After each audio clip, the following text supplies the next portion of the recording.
Western countries యొక్క night Meyer పీడకల నిజమైందండి.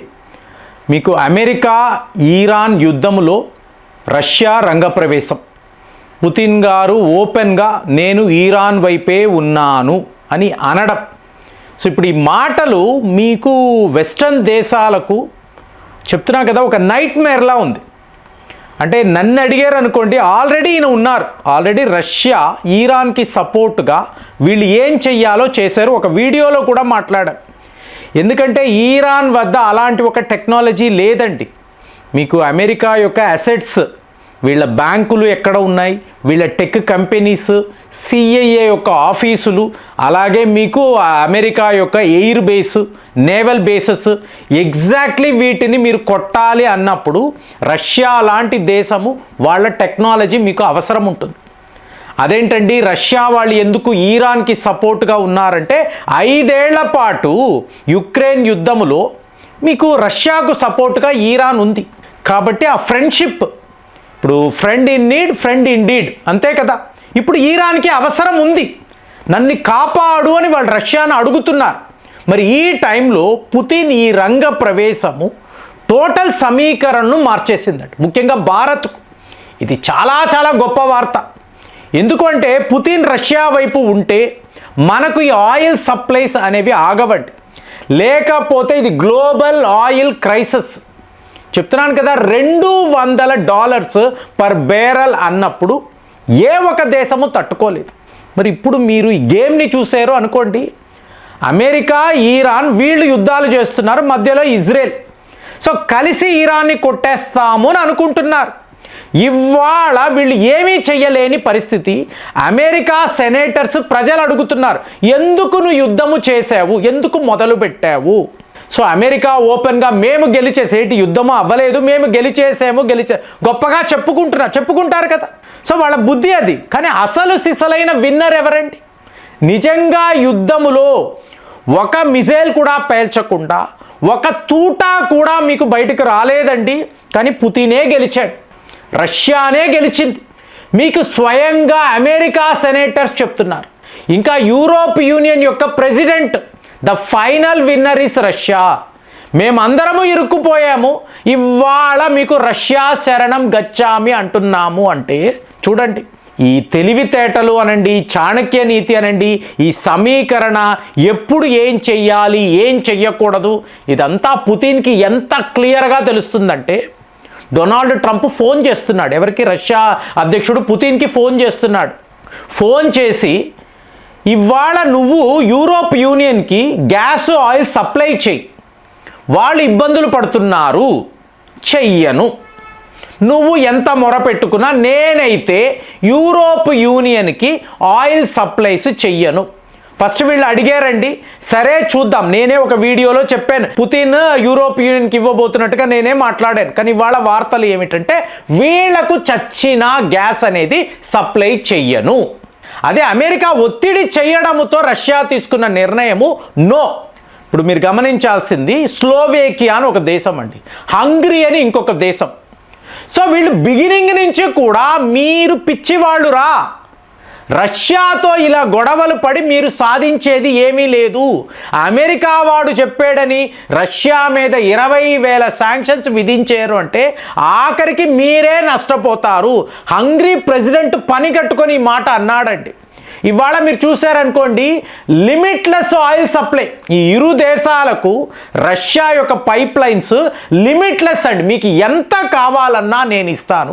అదే Europe union దేశాలు అంటారా, నో, వీళ్లకు ఇవ్వను. ట్రంప్ గారు అడుగుతున్నారు, ఏంటి నీకు వ్యాపారమే కదా, సో ఇవాళ వాళ్ళకి సప్లై చేస్తే నీకు డబ్బు వస్తుంది కదా, ఎందుకు నో అంటున్నావు అంటే 2 షరతులు. ఒకటి, $300 బిలియన్ అమెరికన్ డాలర్స్ మా అసెట్స్ను మీరు ఫ్రీజ్ చేశారు, ముందు దాన్ని రిలీజ్ చేయి, చూడండి రిలీజ్ చేయి. రెండవది, నా మీద విధించిన, రష్యా మీద విధించిన మొత్తము శాంక్షన్స్ తీసేసాయి. యూరోప్ యూనియన్, మీ అమెరికా, వెస్టర్న్ కంట్రీస్ కలిసి చేశారు కదా ఈ దుర్మార్గము, ముందు ఈ శాంక్షన్స్ అంతా క్యాన్సిల్ చెయ్యండి. ఏంటండి శాంక్షన్స్ అంత గొప్పవా అంటే మీరు వ్యాపారం చెయ్యలేరండి. యూరోప్ యూనియన్ అంటే 27 దేశాలతో వ్యాపారం చేయలేనప్పుడు మీరు నష్టపోతారు కదా. మొత్తము రిమూవ్ చేయి, అమెరికాతో మా వ్యాపారం రివ్యూ చేయి, మొత్తము చేస్తే ఈ ఒప్పందంలో నేను చెప్పినట్టు అంటే నా టర్మ్స్లో నువ్వు వస్తే అప్పుడు ఈ దేశాలకంతా నేను మళ్ళీ గ్యాస్ ఆయిల్ సప్లై అంటే ఆ పైప్ లైన్స్ అనేవి ఓపెన్ చేస్తాను. సో దాంతో ట్రంప్ చాలా పెద్ద సూపులో పడ్డాడు. మళ్ళీ యూరోప్ యూనియన్ నాయకులతో మాట్లాడాలి. వాళ్ళు ఏమంటున్నారు, మేము వేరే మార్గమే లేదండి, మాకు రష్యన్ ఆయిల్స్ లేకపోతే ఈ దేశాలంతా స్తంభించిపోతాయి, చెప్తున్నాక సివిల్ వార్స్ వస్తాయి, ఏదో ఒక రకంగా ఆదుకోండి అంటే పుతిన్ నో అంటున్నాడు. మీరు అందరూ కలిసి ఇరాన్ని ఇంత ఇబ్బంది పెట్టారు, మమ్మల్ని ఇబ్బంది పెట్టారు కదా, మీ అంతు చూస్తాను. దాంతో ఇప్పుడు అమెరికా ఏమంటుంది, పోనీ ఒక పని చేయండి, మా వద్ద ఆయిల్స్ కొనుక్కోండి, మా వద్ద మీరు ఇలాగ గ్యాస్ కొనుక్కోండి. ఎంత? $119 పర్ బ్యారెల్ అండి. మనం ఎంత కొంటున్నాం ఫ్రెండ్స్ రష్యా వద్ద? 40 USD పర్ బ్యారెల్. లోయెస్ట్ చెప్తున్నాను, వెళితే 50 వెళ్తుంది. 60 అనేది కదా G7 యొక్క ప్రైస్ క్యాప్. సో అందులోనే ఉంటుంది. అంటే ఏంటి, 2-3 రేట్లు పెట్టి కొనుక్కోండ్రా అంటే వీళ్ళు ఎలా కొనుక్కుంటారండి? పక్కనే రష్యా ఉంది, పైప్ లైన్ అక్కడ రెడీగా ఉంది, ఓపెన్ చేస్తే గ్యాస్ వస్తుంది, ఆయిల్స్ వస్తాయి.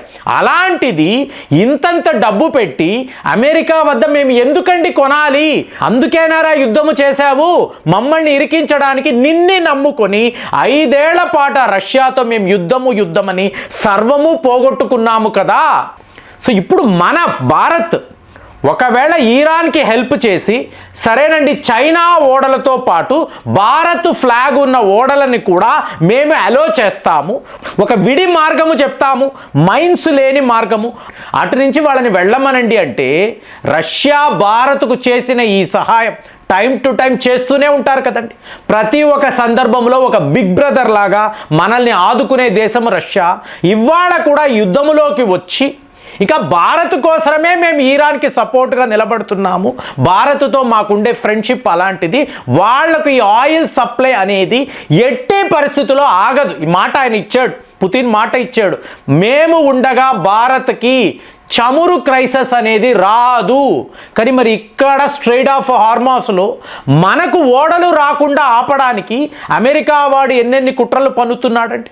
సో దీన్నంతా కూడా మీరు దాటాలి అనుకోండి, రష్యా డైరెక్ట్గా యుద్ధంలోకి రావాలి, వచ్చి ఇరాన్కి సపోర్ట్గా నిలబడితే ఈ వెస్టర్న్ కంట్రీస్ వీళ్ళందరూ భయపడిపోయి ఏదో ఒక రకంగా దీన్ని ఆపేస్తారు. ఆపేసిన తరువాత మళ్ళీ అయ్యా శరణును వెళతారు.